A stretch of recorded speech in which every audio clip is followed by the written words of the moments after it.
I'm Jake. And I'm Christine. And today we are going to watch the trailer for 1986's and as well as the George Lucas produced film, Howard the Duck. Across the sea of stars lies another world, a world almost exactly like ours. This is where he lives. He's 27 years old, single but searching. Favorite sports, windsurfing and aikido. Favorite pastimes, cigars and sex. Howard the Duck, trapped in a world he never made. Coming from George Lucas, a Willard Hike film, a Gloria Katz production. So, that was Howard the Duck, the trailer. How does that look to you? Funny. Entertaining.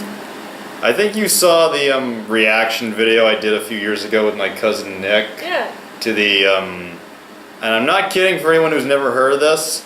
This movie features a kind of sort of sex scene between a human and a duck. Like, it never goes full penetration, but it is there. And it is definitely something that will just make you go, Bestiality, not cool. Well, it does sell. I mean, that reaction video is my second most popular video. Okay.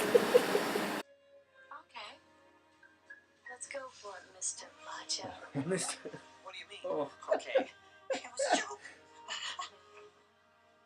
Listen, I'm pretty tired. It's just that you're so incredibly soft and cuddly. Beth, let's be realistic. I mean, my apartment's zillions of miles from here. I just can't resist your intense animal magnetism. It's fine. Anyway. But, going back to the trailer, how do you think that trailer played out? I dug it. I'm Really? still curious. You really? I don't know. I enjoyed it.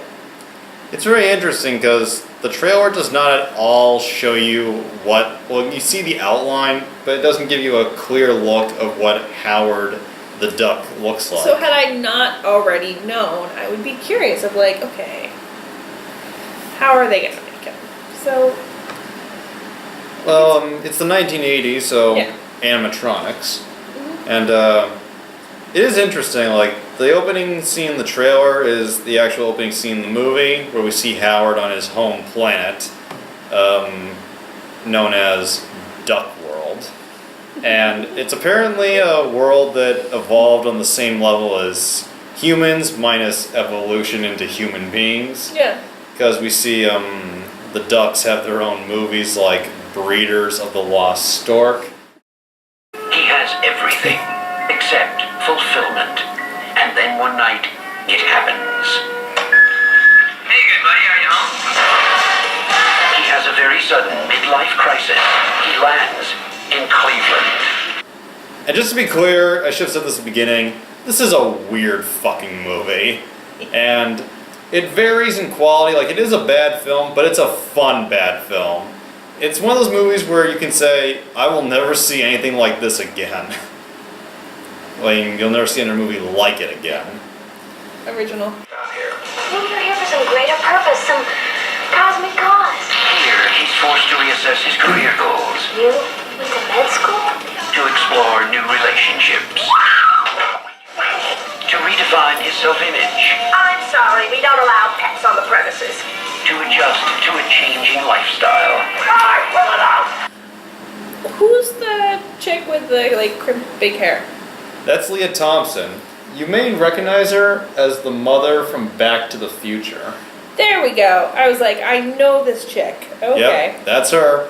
And that guy you saw with the mustache, who was like, listen to me, small visitor. Yeah.